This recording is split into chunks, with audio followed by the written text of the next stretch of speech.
किसी भी प्रतिभाशाली व्यक्ति का सच क्या है? क्या वह स्वयं प्रतिभाशाली था या उसकी शारीरिक बनावट और उसकी परिस्थितियों ने उसे प्रतिभाशाली बना दिया? आइए उदाहरण द्वारा देखते हैं। कई लोग माइकल फेल्प्स को जानते होंगे, जिन्हें इतिहास के सर्वश्रेष्ठ खिलाड़ियों में से एक माना जाता है। उन्होंने किसी भी दूसरे तैराक से ज़्यादा ओलंपिक मेडल जीते हैं। यही नहीं, उन्होंने सभी खेलों में किसी भी दूसरे खिलाड़ी से ज़्यादा ओलंपिक मेडल जीते हैं। इसी प्रकार बहुत कम लोगों ने हिकेम अल गुरोज का नाम सुना होगा, लेकिन वे काफी शानदार खिलाड़ी थे। अल गुरोज मोरक्को के धावक थे, जिन्होंने 2 ओलंपिक स्वर्ण पदक जीते। वे मध्यम दूरी के सार्वकालिक महानतम धावकों में से एक है। ये दोनों खिलाड़ी कई मायनों में बहुत अलग है। शुरुआती अंतर तो यह है कि एक जमीन पर प्रतिस्पर्धा करता है और दूसरा पानी में, लेकिन सबसे उल्लेखनीय बात उनके कद का अंतर है। अल गुरोज 5 फुट 9 इंच लंबे हैं, जबकि फेल्प्स 6 फुट 4 इंच के हैं। इस प्रकार उनके कद में 7 इंच का अंतर है। फेल्प्स के पैर उनकी लंबाई को देखते हुए तुलनात्मक रूप से छोटे हैं और उनका धड़ बहुत लंबा है, जो तैरने के लिए आदर्श शारीरिक संरचना है। अल गुरोज के पैर बहुत ज्यादा लंबे हैं और उनका ऊपरी शरीर छोटा है, जो लंबी दूरी की दौड़ के लिए आदर्श शारीरिक संरचना है। अब कल्पना करें कि अगर वे विश्व स्तरीय खिलाड़ी अपने खेल बदल ले तो क्या होगा? क्या उल्लेखनीय खेल प्रतिभा वाले माइकल फेल्प्स पर्याप्त प्रशिक्षण लेने के बाद ओलंपिक स्तर के लंबी दूरी के धावक बन सकते हैं? यह संभव नजर नहीं आता। सर्वश्रेष्ठ फिटनेस के स्तर पर फेल्प्स का वजन 194 पौंड था, जो अल गुरोज के मुकाबले 40% ज्यादा था, जो सिर्फ 138 पौंड के शरीर से प्रतिस्पर्धा करते थे। ज्यादा लंबे धावकों का वजन ज्यादा होता है और लंबी दूरी के मामले में हर अतिरिक्त पौंड वजन किसी अभिशाप से कम नहीं होता। उच्च स्तरीय प्रतिस्पर्धा के खिलाफ फेल्प्स के सफल होने की रत्ती भर भी संभावना नहीं थी। अल गुरोज भले ही सार्वकालिक सर्वश्रेष्ठ धावकों में से एक हो, लेकिन यह संदिग्ध है कि वे कभी ओलंपिक में तैराकी कर पाते।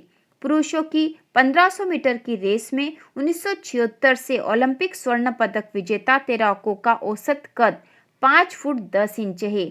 तैराकों का कद लंबा होता है और उनकी पीठ और बाहें भी लंबी होती है, जो पानी काटने के लिए आदर्श होती है। इस वजह से स्विमिंग पूल में उतरने से पहले ही अल गुरोज की हार तय थी। इससे हम क्या सीख सकते हैं?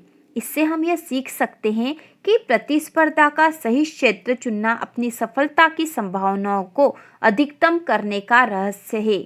यह आदत बदलने के मामले में भी उतना ही सच है जितना कि खेल और व्यवसाय में।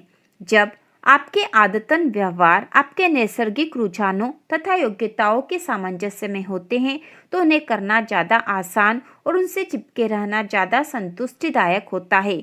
स्विमिंग पूल में माइकल फेल्प्स या रेस ट्रैक पर हिकेम अल गुरोज की तरह आप भी एक ऐसा खेल खेलना चाहते हैं जहां संभावनाएं आपके पक्ष में हो।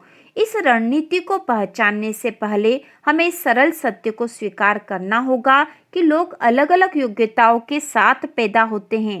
कुछ लोग इस बारे में बात ही नहीं करना चाहते।